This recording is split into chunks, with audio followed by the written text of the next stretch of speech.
High, good morning.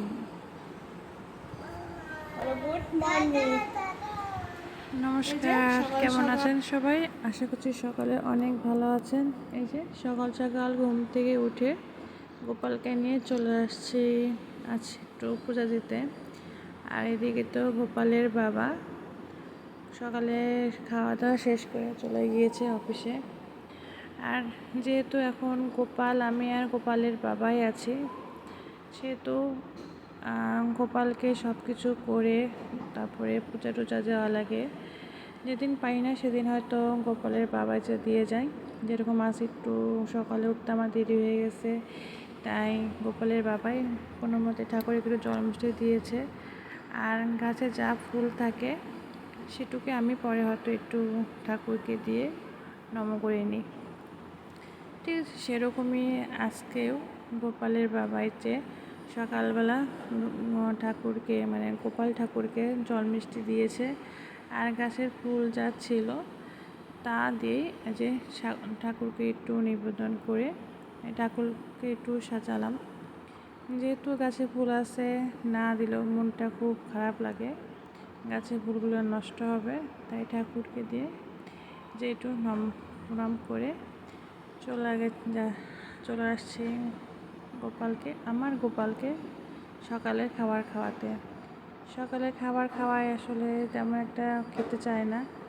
এই তো just সকালে ওর ঘুম থেকে ওঠার সাথে সাথে চেষ্টা করি একটা সিদ্ধ ডিম খাওয়াই দিতে, যাতে ওর পরবর্তীতে খাওয়া রেডি করতে করতে এতটুকু ওর ডিমটা হজম হয়ে যায়। সকালের খাওয়া দাওয়া শেষ করে যে আজ রান্না করছি এটা কই মাছ।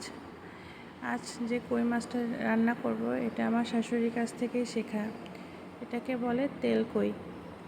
সেই যে ভালোভাবে কই মাছটাকে মানে এটা বেশিরভাগ এখন তো সবই চাষের কই হয়, তারপরও আগে আমি তেমন কোনো মাছই খেতাম না, শুধুমাত্র রুই, কাতল আর পাবদা মাছ ছাড়া, এমনকি ইলিশ মাছটাও খেতাম না। কিন্তু ওই যে বিয়ের পরে এসে এখন আস্তে আস্তে এটা ওটা খেতে খেতে এখন অনেক মাছই খাওয়া শিখে গেছি। বিয়ের পরে না, হোস্টেল লাইফে থাকার সময় হোস্টেলে খাওয়া দাওয়া তো অনেকেই জানেন যে কেমন হয়। তাও তো সব কিছু খেতে খেতে এখন সবই খাওয়া অভ্যেস হয়ে দাঁড়াইছে। কই মাছটাকে ভালোভাবে তেল, হলুদ আর একটু শুকনো মরিচের গুঁড়া দিয়ে মেখে নিয়েছিলাম। এই তো মাখার পরে ভালোভাবে কড়া করে ভেজে নিয়েছি। আর এই তেলেই এখন আমি ফোড়ন দিয়ে দিব সামান্য একটু জিরা, তেজপাতা, এলাচ, দারচিনি আর যে শুকনো মরিচ। একটু ভাজা ভাজা করা হওয়ার পরে এর ভিতরে যে এখন তেলের ভিতরে এই ফোড়নগুলো যে ভাজা ভাজা হয়ে যাওয়ার পরে আমি এখন দিয়ে দিচ্ছি মশলার মধ্যে দিয়েছি শুকনো মরিচ বাটা, কারণ শুকনো মরিচ গুঁড়ার থেকে শুকনো মরিচে বাটা খেলে গ্যাসটা একটু কম হয়। আমরা বেশিরভাগই এখন সব কিছুতেই কাঁচামরিচ দিয়ে খাওয়ার চেষ্টা করি, কিন্তু ভালো কোনো মাছে একটু শুকনো মরিচ দিলে একটু টেস্টটা ভালো লাগে, খেতেও মানে দেখতেও সুন্দর লাগে, খেতেও ভালো লাগে। তো তার সাথে ছিল আদা বাটা, জিরা বাটা। এই দিয়ে মশলাটাকে ভালোভাবে কষিয়ে নিয়েছি। আর এখন একটু দিয়ে দিচ্ছিলাম জল।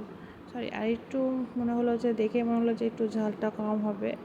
আমি তো খুব ঝাল খেতে পারি, আগে অনেক ঝাল খেয়েছি। তাক এতটুকু করে করে মানে শুকনো মরিচ, আগে তো প্রচণ্ড শুকনো মরিচ খাইতাম, এখন অতটা খাওয়া হয় না মুনি হবার পর থেকে। মশলাতে এতে জল দিয়ে জলটা একটু ভালোভাবে একটু জাল দিয়ে নিচ্ছি, যাতে ভালোভাবে মশলাটা কষে ওঠে। আর এইভাবে আমার এখন আস্তে আস্তে করে সব মাছ খাওয়ার শিখেও গিয়েছি, এমনকি ভালোও লাগে। আর একটু হলুদ দিয়ে দিলাম, মনে হলো যে হলুদটা আর একটু কম হয়ে গেছে। এই যে দেখেন কি সুন্দর একটা কালার চলে আসছে মশলাতে থেকে। যখন এই যে তেলটা বের হয়ে যাচ্ছে তখন সেই মুহূর্তে এই যে মাছগুলো দিয়ে দিয়েছি। আর মাছগুলো তো দেখে বোঝা যাচ্ছে কত মানে বেশি একটা বড়ও না, আবার বেশি একটা ছোট সেটাও না। যাক, রান্না প্রায় শেষের দিকেই। আজ এই তো আমরা যখন বেশি মানে দুজন থাকি তখন একটা বেশি আইটেম রান্না করি না। আজকে তো ছিল কই ইলিশ আর ছিল শাকভাজি। শাকভাজিটা আপনাদের সাথে শেয়ার করতে পারছি না, কোনো এক সময় আমার হাতে শাকভাজিটা শেয়ার করব আপনাদের সাথে। আর এদিকে তো আমার রান্না শেষ, আর এই তো গোপালের খাওয়া দাওয়া শেষ করে ফেলছি। এই যে গোপাল টিভি দেখতেছে, এখন ওকে নিয়ে ঘুমাতে যাব। চলেন ঘুমাতে গিয়ে আপনাদের সাথে একটা জিনিস শেয়ার করি। তার ঘুমাতে যাওয়ার আগে আরেকটা জিনিস শেয়ার করি, যা আমি একদমই পেটুক। খাওয়া দাওয়া শেষ করছি, এই যে দেখেন, তারপর আবার এই যে দুধ চা। আমি যে কবে এই দুধ চা থেকে বের হতে পারবো ঈশ্বরই জানে। আমার মতো কে কে আছে এরকম দুধ চা দুপুরবেলা হলে আমার কেন জানি এই দুধ চা খেতে মন চায়। দেখছেন কত সুন্দর আকাশ, আজ দুপুরটা অনেক সুন্দর লাগছিল, তাই আপনাদের সাথে একটু শেয়ার করে নিলাম। এই যে চলে আসছি আবার গোপালকে সাথে করে। এখন চলেন ওকে নিয়ে ঘুমাতে যাই, ও তো আমাকে ছাড়া ঘুমাবে না। যেই হোক, ওই যে গোপালের মানে খেলনা টেলনা দিয়ে বিছনা তো অবস্থা একদম খারাপ। ওর বিছনা ওই নিজেই এখন করতে পারে।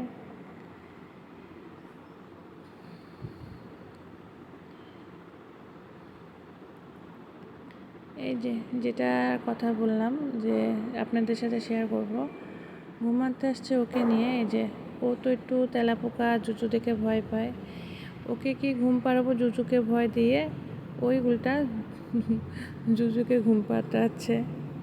এই ছিল আমার আজকের ভিডিওতে।